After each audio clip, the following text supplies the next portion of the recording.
She said it loud enough for the entire courtroom to hear. Of course she's fighting the will. She's always been a gold digger. People turned. Strangers, lawyers, even the clerk stopped typing for a second. I felt every eye shift toward me like I was something sticky on the floor. My own sister stood 10 feet away, chin lifted, absolutely certain she had just exposed me.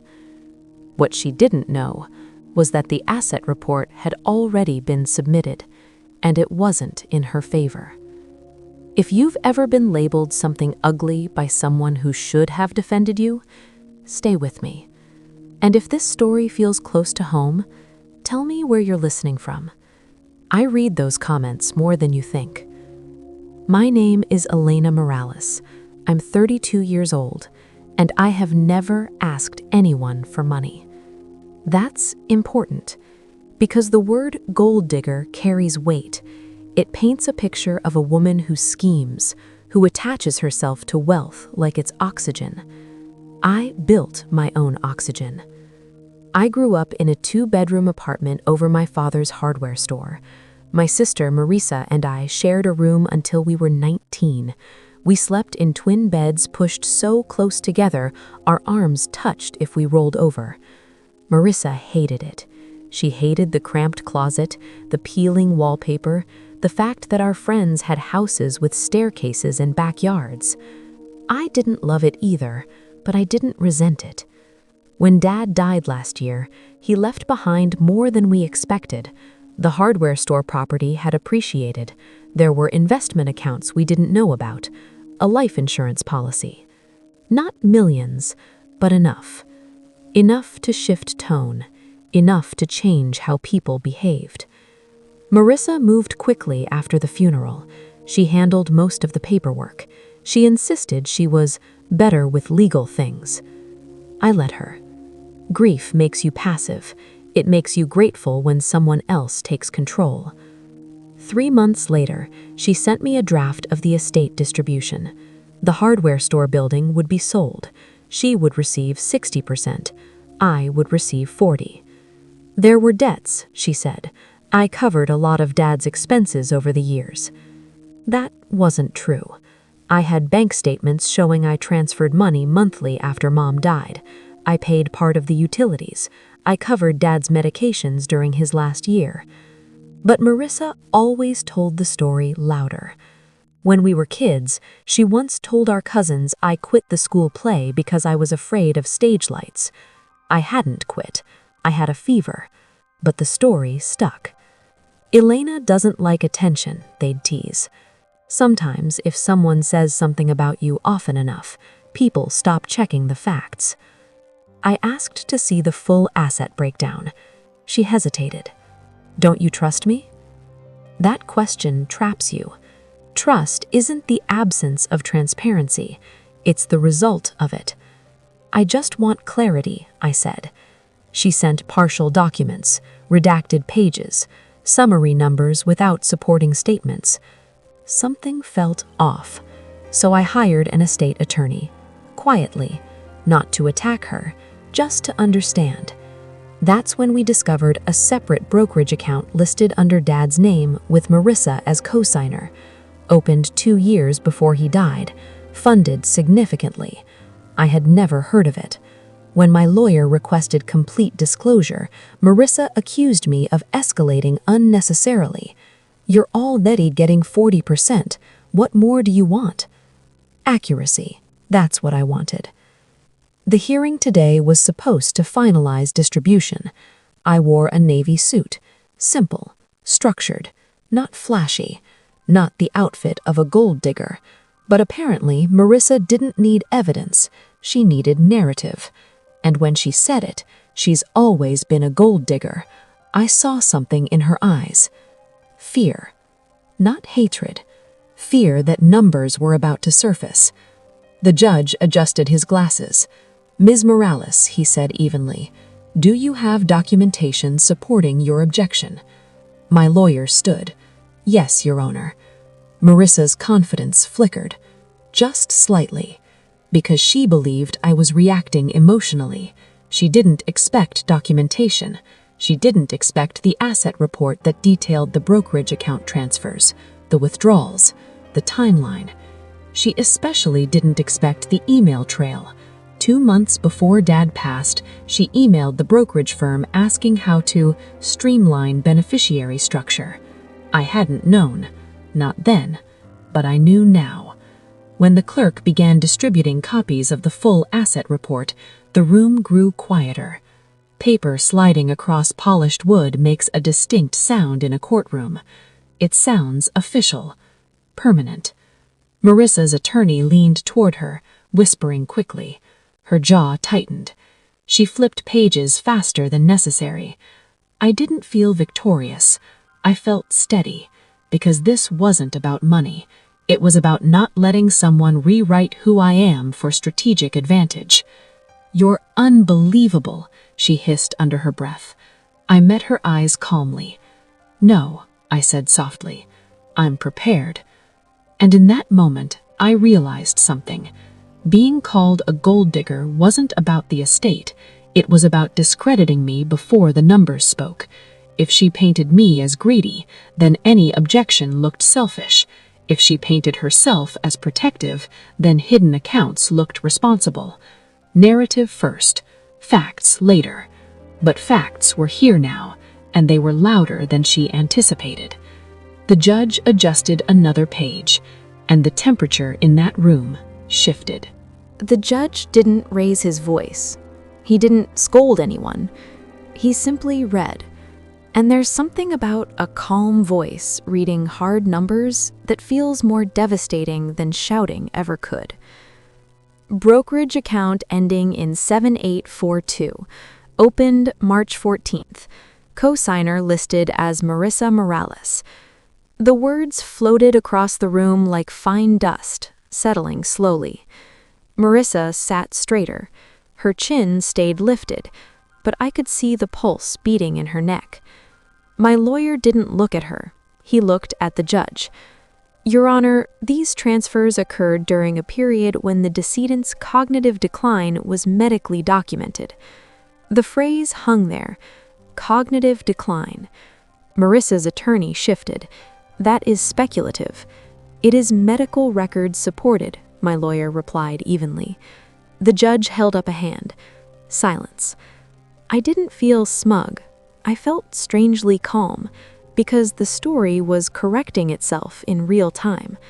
Marissa's strategy had been simple. Call me greedy, suggest I was attacking her out of financial hunger, make me look small. But the asset report did something she hadn't accounted for. It reframed motive.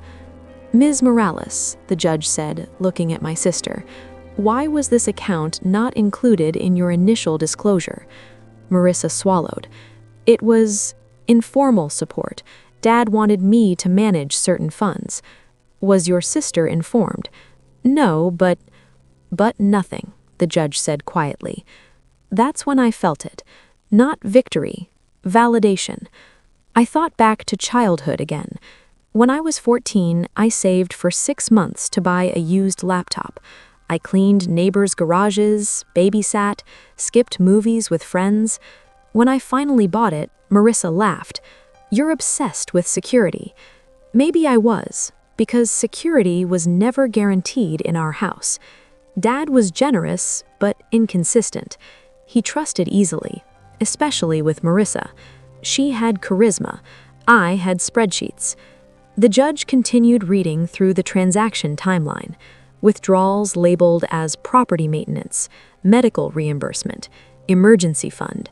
But the amounts didn't align with documented expenses. My lawyer slid forward a supplemental sheet. "Your Honor, we've prepared a comparative ledger." The room felt tighter. Marissa leaned toward her attorney again. Whispers, urgent now.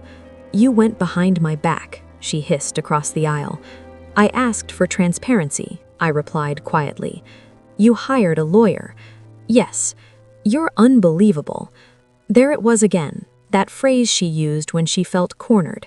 It used to make me shrink, like I'd overstepped, like asking questions was betrayal.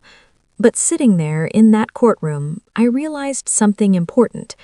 Wanting clarity isn't greed. Requesting documentation isn't aggression. It's self-respect. The judge closed the report folder gently. Given the incomplete disclosure, he said, the court will order a forensic accounting review before final distribution. Forensic. The word hit like a bell. Marissa's composure cracked. "You're making this into something it's not," she said suddenly, louder than appropriate. She's always been like this, calculating, cold. The eyes lifted. "Ms. Norales, control your tone." Marissa pressed her lips together. The irony didn't escape me. She had called me a gold digger minutes earlier, and now she was unraveling over numbers. I looked at her, really looked at her. She wasn't evil, she was afraid. Afraid that if the full picture emerged, people would see not just hidden accounts, but intention. After the judge dismissed the session, we stepped into the hallway. The fluorescent lights felt harsh. Marissa grabbed my arm. "You didn't have to do this." "Yes," I said calmly. "I did. You could have trusted me. I tried. For 40%, that wasn't enough? It's not about percentage. It's always about money with you."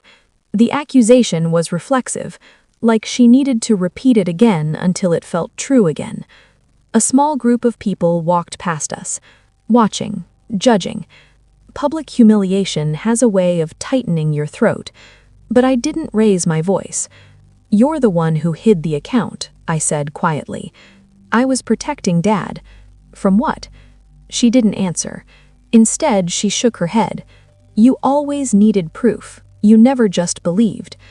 I exhaled slowly. Belief without transparency is manipulation. Her face hardened. "You think you're better than me." "No," I said honestly. "I think we handle fear differently." That made her pause, because that's what this was. Fear. Of not having enough. Of losing control. Of being the daughter who didn't sacrifice enough. Of being exposed. "You don't get it," she whispered.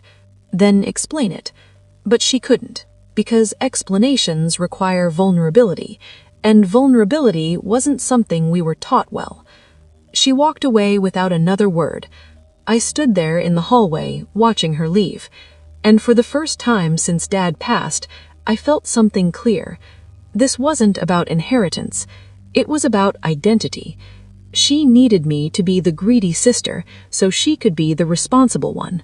But the asset report had complicated that story, and once facts enter a narrative, they don't disappear quietly. They demand space. The forensic review would take weeks, maybe months. I didn't know what it would uncover, but I knew one thing. The label she'd thrown at me in open court would not stick. Not this time. The forensic review took 6 weeks. 6 long, suspended weeks where nothing moved and everything felt heavy. I went back to work. I answered emails. I attended meetings. I made grocery lists. But underneath all of it, there was a quiet tension humming in my chest. Marissa didn't call. She didn't text. But Aunt Sophia did. "She says you're dragging this out," she told me gently over the phone. "That you're trying to punish her." Punish. It's interesting how quickly accountability becomes cruelty when it's inconvenient. "I asked for documentation," I said. "That's all." "She said you're obsessed with money." There it was again.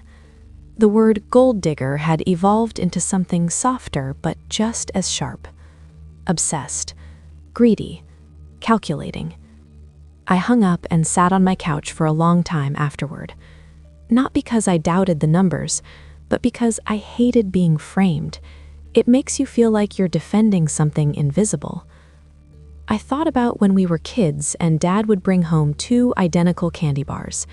If Marissa grabbed first and took the slightly bigger one, she'd grin and say, "You're fine with less." And I was, back then, because peace felt more valuable than fairness. But adulthood changed the stakes. Less wasn't just a candy bar, it was retirement savings, security, future stability. The forensic accountant finally sent the preliminary report on a Tuesday afternoon. My lawyer called first. They found discrepancies, he said. Define discrepancies. There were structured transfers from the brokerage account into a separate personal account under your sister's name. I closed my eyes. How much? Substantial. The word felt heavy. Documented? Yes, traceable. I didn't feel triumph. I felt tired, because now it was no longer just omission, it was redirection. Money moved deliberately, labeled as estate facilitation, which meant she had intended to rationalize it later. The revised hearing was scheduled quickly. This time the courtroom felt different, not because of the judge, but because the energy had shifted. Marissa avoided my eyes when we entered. Her attorney looked less confident. The forensic accountant testified calmly, explained the flow of funds, outlined timestamps, highlighted that several transfers occurred days before Dad's final hospitalization. That detail landed heavily. My lawyer didn't dramatize it. He didn't accuse. He just let the numbers speak. When it was Marissa's turn to respond, her voice was thinner. I was managing expenses, she said. Were those expenses documented? The judge asked. Not all of them. Why were the transfers directed to your personal account? I needed flexibility. Flexibility. That word almost broke my composure, because flexibility in financial terms often means freedom from oversight. The judge leaned back. Miss Morales, he said slowly, this court does not respond well to partial transparency. The sentence echoed quietly in the room. Partial transparency. That's what she'd offered me from the beginning. Summaries, redacted pages, selective truths. Not lies outright, just strategic omissions. After testimony concluded, the judge requested a brief recess. Marissa finally looked at me, not angrily, but searching. Are you happy? She whispered. That question caught me off guard. Happy? No, I said honestly. Then why push this? Because it matters. To who? To me. She looked down. You always cared more about rules than relationships. That accusation used to sting. Now it just felt inaccurate. I care about relationships enough to demand honesty, I replied.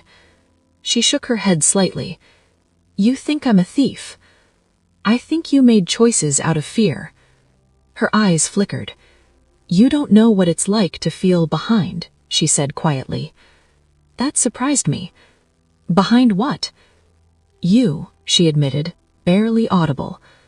The confession shifted something subtle in my chest. I never competed with you.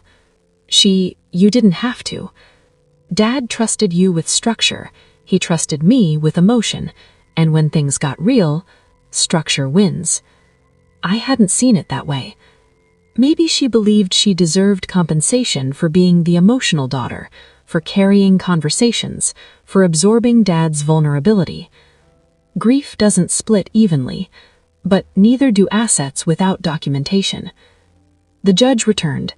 We stood, and in that moment I understood something clearly.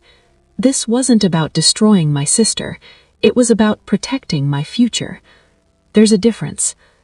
The decision would come soon, but regardless of outcome, one thing had already changed. The word gold digger no longer echoed in my head, because facts had weight, and weight balances narrative. When the judge began reading the decision, the room felt smaller than it had before, not physically, emotionally, like everything had narrowed down to a single line of truth. Based on the forensic review, he said calmly, the court finds that the undisclosed brokerage transfers constitute breach of fiduciary duty. The words were clinical, but they landed like thunder. Marissa's shoulders stiffened. Her attorney leaned closer, whispering something urgent. The judge continued. Funds redirected to the personal account of Miss Marissa Morales will be returned to the estate for equitable redistribution. Equitable. Fair. Balanced. The room was silent except for the soft rustle of paper. I didn't smile. I didn't react. I just stood there, steady.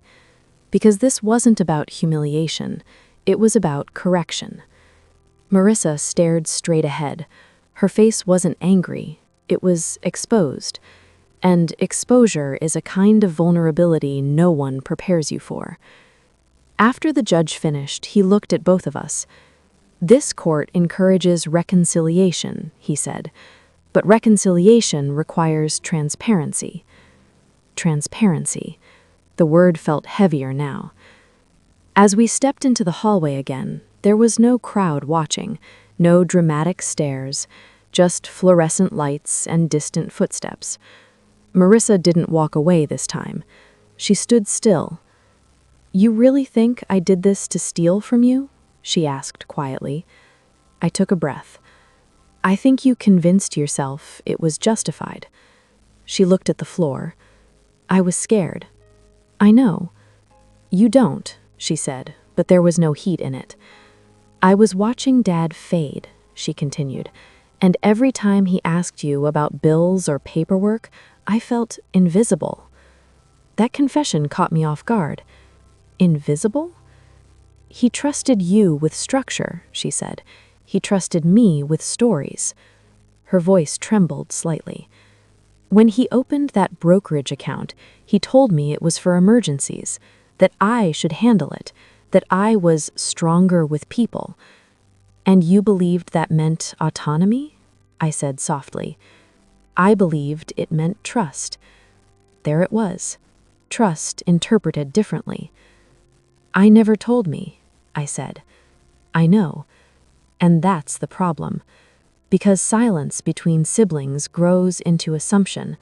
Assumption becomes resentment. Resentment becomes justification." "I wasn't trying to hurt you," she said. "I know. But you did." She nodded slowly. That was the first time she didn't deflect, didn't accuse, didn't label, just nodded. "I called you a gold digger because I panicked," she admitted. I swallowed. "Why that word?" "Because if I made you look greedy," she said, "then I looked protective." The honesty was raw, ugly, but real. "You needed me to be the villain," I said quietly. "Yes." There it was. Not shouted, not denied. Yes. A strange calm settled over me, because the insult had never actually been about me. It had been about preserving her self-image, about not wanting to be the sister who mishandled money, who blurred lines, who redirected funds out of fear. "I hurt you," I said evenly. "I know. You embarrassed me publicly. I know. You questioned my integrity." She looked up at that. "I'm sorry." The apology wasn't dramatic. It wasn't tearful. It was simple. And maybe that made it heavier. We stood there for a long moment, two grown women shaped by the same childhood, responding to fear in opposite ways. She tightened her grip. I documented. She narrated. I verified. Neither of us wrong in grief, but only one of us wrong in execution. "What happens now?" she asked quietly. "The estate gets redistributed fairly. And us?"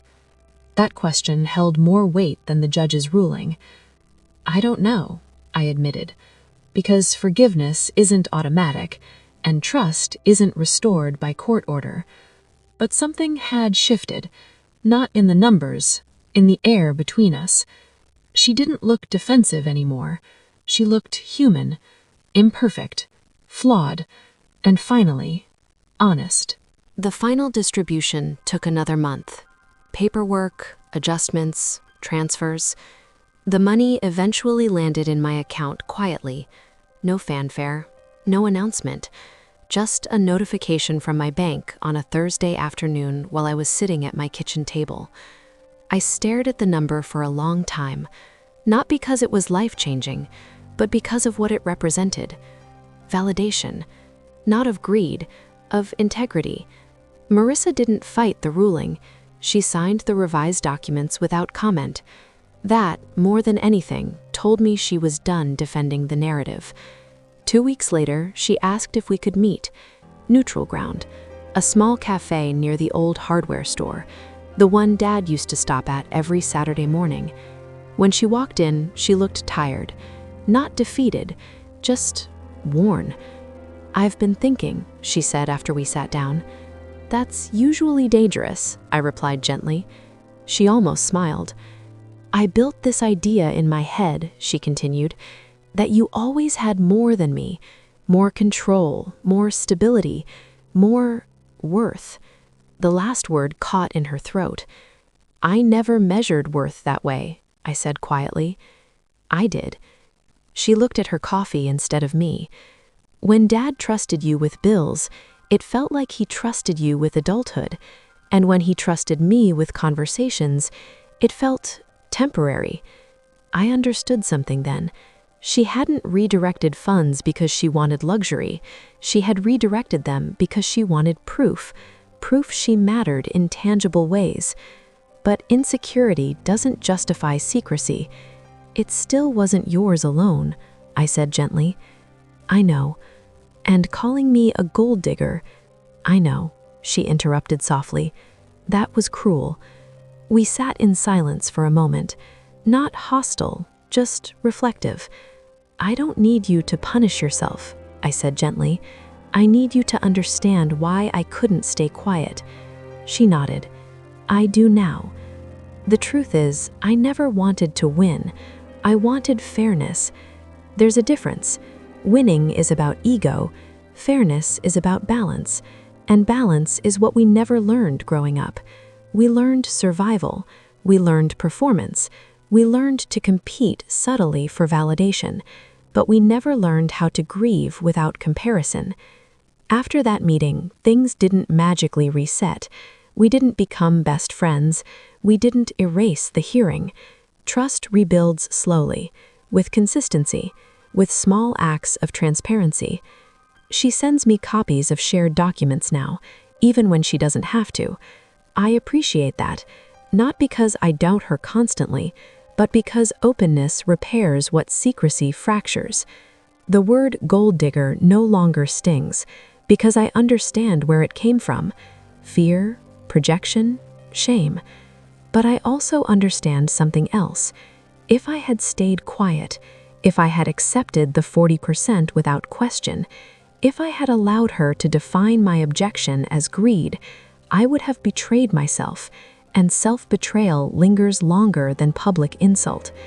There's a moment in every conflict where you decide who you are, not in front of a judge, not in front of family, but privately, when you ask yourself, am I asking for too much, or am I asking for what's right? That's the line, and I chose what was right, not because I wanted more money, but because I refused to let someone reduce my integrity to a label. We both lost something in that courtroom: illusion, the illusion that family automatically equals fairness. But we gained something too: clarity. And clarity, even when uncomfortable, is cleaner than resentment. If this story felt personal to you, tell me what boundary you had to set. Thank you for listening.